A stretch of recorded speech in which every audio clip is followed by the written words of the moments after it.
প্রেমময় হাদিস বন্ধু, তুমি 5 ওয়াক্ত নামাজ যখন তুমি পড়বে রে, আমার নবীজি জানিয়ে দিয়েছে 5 ওয়াক্ত নামাজের মাধ্যমে যে গ্যাপ আছে, এই গ্যাপের গুনাহগুলোর কাফারা হয়ে যাবে। জোরে জোরে বলুন না সুবহানাল্লাহ।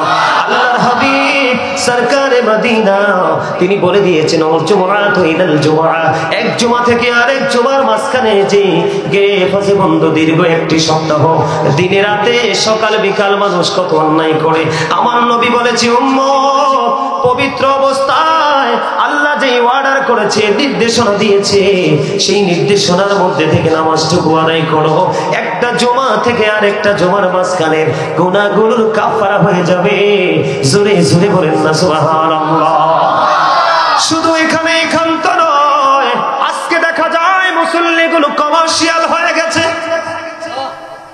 আল্লাহর হাবিব বলে দিয়েছে, যে ব্যক্তি জুমার দিনে অন্য সব দিনের চাইতে উত্তম রূপে গোসল করিয়া, অন্য সব দিনের চাইতে উত্তম সুন্দর জামা পরিয়া, গায়ের মধ্যে সুগন্ধি লাগাইয়া বাড়ি থেকে হেঁটে হেঁটে যখন সে মসজিদের দিকে যায় রে, যাইতে যাইতে বন্ধু সে সবার আগে চলে গেল এবং সব মানুষগুলোর পরে সে জান্নাতের বাগান থেকে বের হলো। আমার নবীজি বলে দিলেন, ও আমার পাগল উম্মত রে, আল্লাহর পাগল বান্দা, সব মানুষগুলো দুনিয়ার ব্যবসা নিয়ে ব্যস্ত রে, কেউ ঘরের মধ্যে গল্প করে গুজব করে কাটায় রে, কিন্তু তুমি তা করলা না। তুমি সবার আগে জুম্মার দিনে উত্তম রূপে গোসল করিয়া আতর গোলাপ লাগাইয়া হাঁটি হাঁটি পা পা করে তুমি মসজিদে সবার আগে চলে আসলা। সবাই পরে আসলো, সবার আগে বের হয়ে গেল, কিন্তু তুমি সবার আগে এসে কাপড়ে বেরিয়ে বসে আছো আল্লাহর ঘরে। সব মানুষ যখন বের হয়ে গেল, আমার নবীজি জানিয়ে দিয়েছেন, তুমি আসলা সবার আগে, বের হয়ে গেল সবার পরে, এর বিনিময় আমার আল্লাহ খুশি হইয়া তোমার বাড়ি যাইতে যতগুলো কদম লাগবে, তার মানে মসজিদের সিঁড়ি থেকে বন্ধু জমিনে যখন পাটা ফালাবে, তার বাড়ি যাইতে যতগুলো কদম লাগবে, যতগুলো কাইক লাগবে, আমার নবী জানিয়ে দিয়েছে, প্রত্যেকটা কাইকের কদমের বিনিময় তার আমলনামায় 1 বছরের নফল ইবাদতের সওয়াব দেওয়া হয়।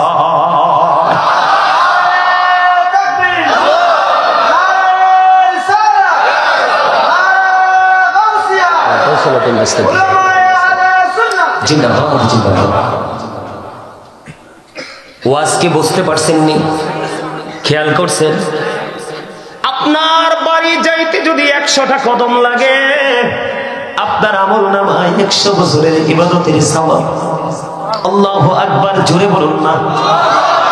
আল্লাহ বান্দাকে যেমন সুন্দর করে বানিয়েছে, সুন্দর রাস্তা দিয়ে দিয়েছে, এই রাস্তায় হেঁটে হেঁটে দেখো রে, শেষ গন্তব্যে দাঁড়িয়ে আছে তোমার মালিক।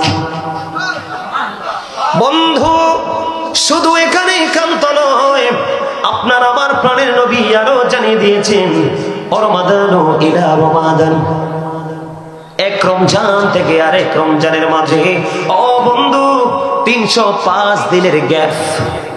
কত দিনের? এক রমজান থেকে আমি ক্লিয়ার করে দিই আপনাদেরকে বিষয়টা। 365 দিনে যদি 1 বছর হয়, এই বছরের রমজান মাসে 30 দিন চলে গেল। আবার সামনে ফেব্রুয়ারি থেকে আমাদের, মার্চ থেকে আমাদের এই বছরের রোজা শুরু হয়ে যাবে। ওই এবারে রোজার মধ্যে চলে গেল বন্ধু 30টি দিন, 30-30 60 দিন চলে গেল, আরো 305 দিন বাকি রয়ে গেল। আমার নবী বলে, উম্মত হৃদয় থেকে শোনো রে, প্রেমময় খবরখানা শুনে নাও, তোমার এই 305 দিনের মধ্যে যতগুলো ছোট ছোট গুনাহ করেছো, এই 2 পাশের রোজার বিনিময়, এই বছরের রোজা এবং এর পরের বছরের রোজার বিনিময়, 2 বছরের রোজার বিনিময়, মাঝখানে 305 দিনের গুনার কাফারা হয়ে যায়। তবে আল্লাহর হাবিব বলেছেন, মুকাফফিরাতুল লিমা বাইনাহুন্না ইযা তুনিবাতিল কাবাইর। আপনার আমার রাসূল বলে দিয়েছেন বন্ধু, 5 ওয়াক্ত নামাজ এক জুমা থেকে আরেক জুমা, এক রমজান থেকে আরেক রমজানে এইভাবে গুনার কাফারা হয়, ছোট ছোট গুনার কাফারা হয়।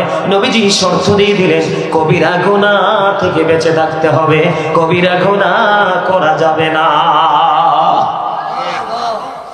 জোরে জোরে বলুন না সুবহানাল্লাহ, আর জোরে বলুন না সুবহানাল্লাহ। মজার খবর কিনা? আরো জোরে বলেন, খবরটা ভালো লাগে কিনা? মঈনুদ্দিন ভাই যাওয়ার সময় একটা হাদিস শরীফ অত্যন্ত চমৎকার ভাবে তিনি বলে গেছেন।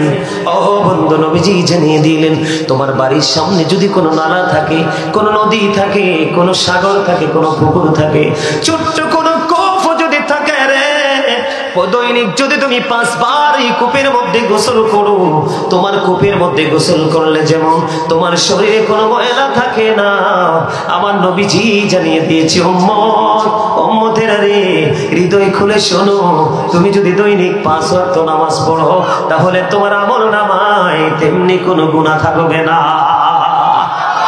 জোরে জোরে বলুন না সুবহানাল্লাহ। ও কাঞ্চননগর নদী বাজারের ভাই, আমার বাবারা, হৃদয় খুলে শোনো, কনকনে শীত দেখা যায় বন্ধু। আজকে বন্ধু প্রেমময় খবরগুলো তোমাদেরকে জানিয়ে দিই। হযরত আবু যর রাদিয়াল্লাহু তাআলা আনহু থেকে হাদিস বর্ণিত, আপনার আমার প্রাণের নবী, দু জাহানের বাদশা নবী, তিনি কি করলেন, শীতের দিনে বন্ধু বের হলেন। বের হওয়ার পরে নবীজি চাইয়া দেখলেন গাছের পাতাগুলো বিরামহীন ভাবে ঝরে ঝরে পড়ছে। খেয়াল করবেন, আমার নবীজি গাছের ডালা স্পর্শ করলেন, তার মানে ধরলেন। ধরার পরে আবু যরকে একটা ডাক দিলেন। আবু যর উত্তর দিলেন, লাব্বাইকা ইয়া রাসূলুল্লাহ, আমি হাজির গো ইয়া রাসূলুল্লাহ, ইয়া হাবিবাল্লাহ, নবী গো আমি হাজির গো। আমার নবীজি ডাক দিয়ে বললেন, রে আবু যর, তুমি চাইয়া দেখো, শীতের দিনের কারণে গাছের পাতাগুলো শুষ্ক হয়ে কেমনে ঝরে ঝরে পড়ছে রে আবু যর। আমার উম্মতগুলো, আল্লাহর বান্দাগুলো একাগ্র চিত্তে হৃদয় থেকে ভালোবাসা নিয়ে আল্লাহর কুদরতি কদমে যখন নামাজের মাধ্যমে যখন সেজদা দিয়ে দেয় রে, ওই শীতের দিনের গাছের পাতার মতো তার আমলনামা থেকে সবগুলো গুনাহ ঝরে যায়। জোরে জোরে বলুন না সুবহানাল্লাহ। সুবহানাল্লাহ ওয়ালহামদুলিল্লাহ লা ইলাহা ইল্লাল্লাহ, সুবহানাল্লাহ আলহামদুলিল্লাহ লা ইলাহা ইল্লাল্লাহ, লা ইলাহা ইল্লাল্লাহ, ও লা ইলাহা ইল্লাল্লাহ, শাহাদাতির বাণী ঠোঁটে আসিলেন কামলিওয়ালা, শাহাদাতির বাণী ঠোঁটে আসিলেন কামলিওয়ালা, মক্কাতে ফুটেল রবি নূরে মিন নূরে আলা, সুবহানাল্লাহ আলহামদুলিল্লাহ লা ইলাহা ইল্লাল্লাহ, লা ইলাহা ইল্লাল্লাহ, ও লা ইলাহা লা ইলাহা ইল্লাল্লাহ, মুহাম্মাদুর রাসূলুল্লাহ সাল্লাল্লাহু আলাইহি ওয়াসাল্লাম। জোরে জোরে বলুন আলহামদুলিল্লাহ, জোরে বলুন আলহামদুলিল্লাহ।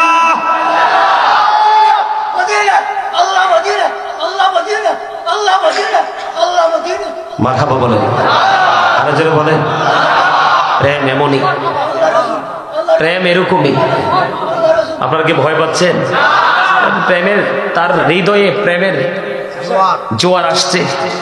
কি আসছে? ওই আমার ওনারই অবস্থা দেখে আমার লেখা একটা গজলের 2টা লাইন মনে পড়ছে, একটু কি শোনাবো? শুনবেন? নবীজি কেমন করে বলো তোমায় দেখি, নবীজি কেমন করে বলো তোমায় দেখি, আছো তুমি ওই মদিনায়, আছো তুমি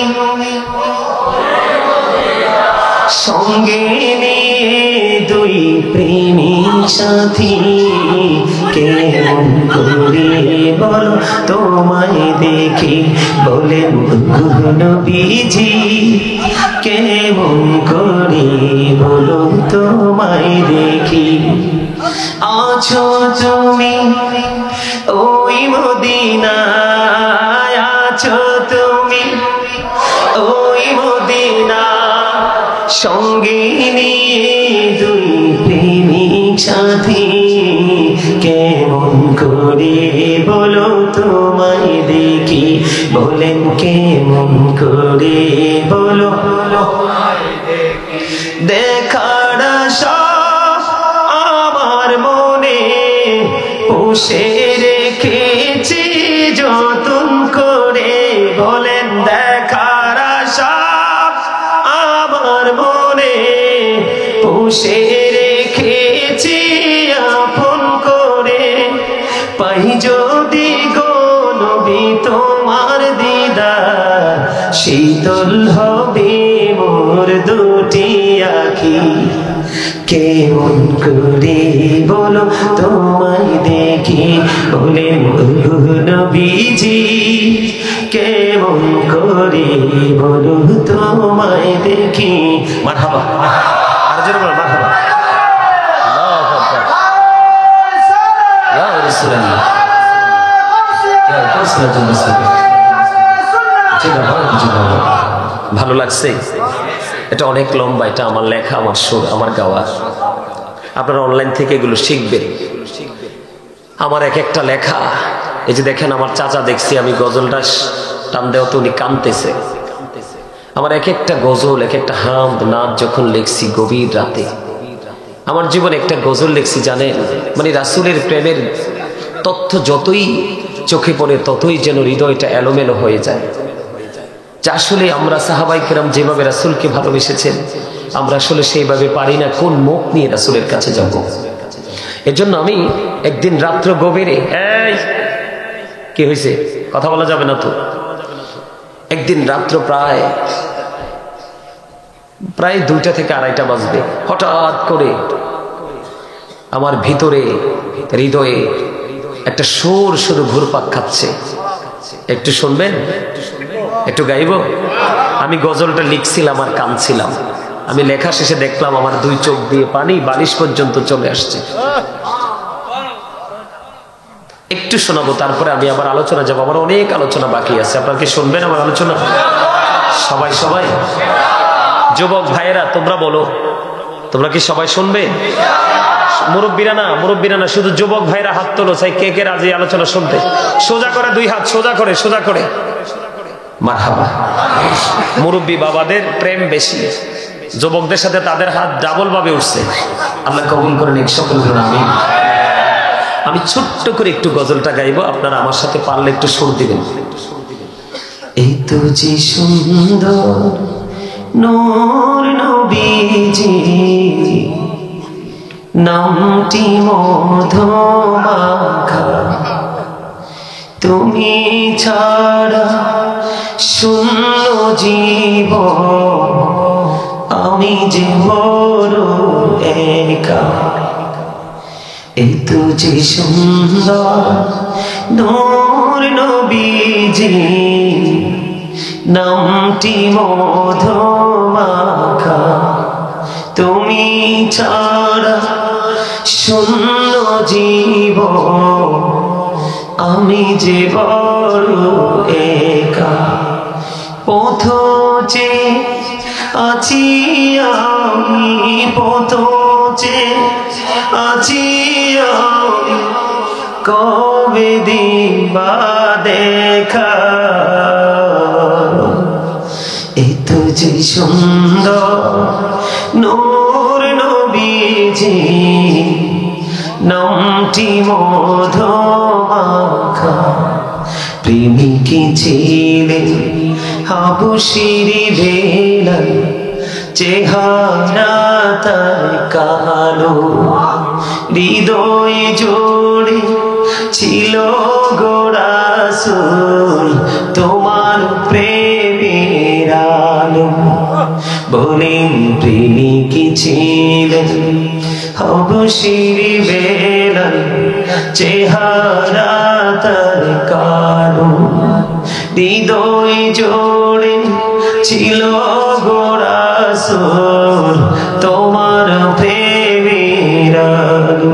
নবীর প্রেমে ইতিহাসে এই নামটি আছে লেখা। এই তো যে সুন্দর নূর নবীজি, নামটি মধুমাখা। মারহাবা। কথাগুলো সুন্দর না? এগুলো আপনারা অনলাইন থেকে শুনবেন। আশা করি এমন সময় শুনবেন যেই সময় দুনিয়ার কোনো কাজ থাকবে না। হৃদয় থেকে গভীর ভাবে শুনবেন, দেখবেন হৃদয় রাজ্যে প্রেমের একটা ধুলা লাগবে।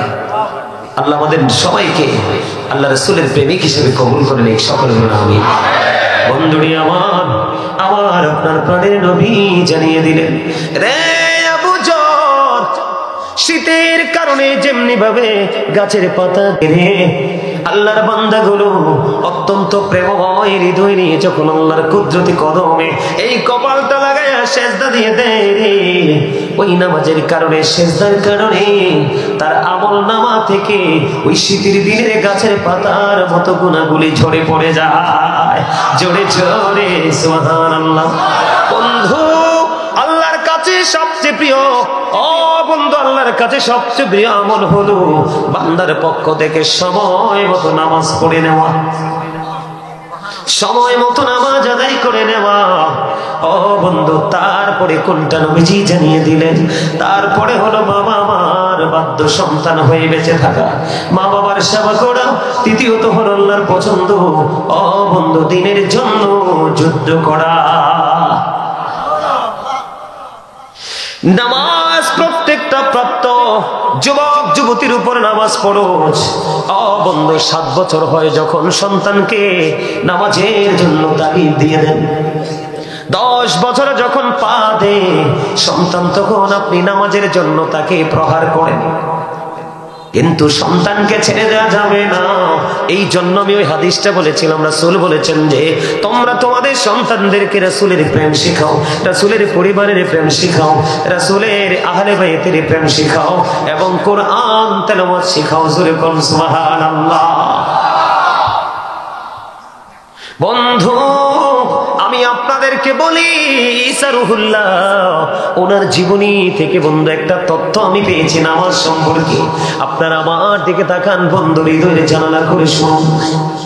ঈসা রুহুল্লাহ একদিন এক নদীর কিনারা দিয়ে জলাশয়ের পাড়ে দিয়ে হেঁটে যায়।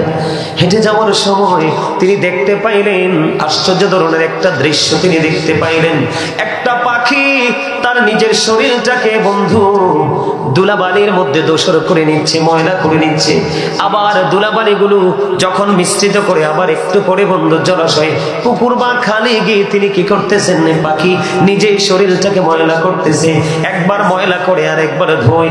ঈসা রুহুল্লাহ চিন্তা করতেছে, আল্লাহ রাব্বুল আলামিন খবর জানিয়ে দিল আল্লাহর নবী ঈসা রুহুল্লাহর কাছে, ওগো আল্লাহর নবী, এই নিদর্শনটা হলো আল্লাহর প্রিয় হাবিব হাবিবুল্লাহর উম্মতের নিদর্শন। মানুষ যে পাখির শরীরে ময়লা লাগায়, এটা হলো তার জীবনের গুনাহ।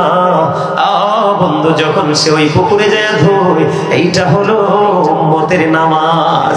পানিতে ধুইলে যেমন ময়লা দূর হয়ে যায় রে, আল্লাহর প্রিয় হাবিব হাবিবুল্লাহ উম্মত যখন নামাজ পড়বে, ওই নামাজে দাঁড়াইলে, নামাজ পড়লে তার জীবনের গুনাহগুলি ঝরে পড়ে যায়।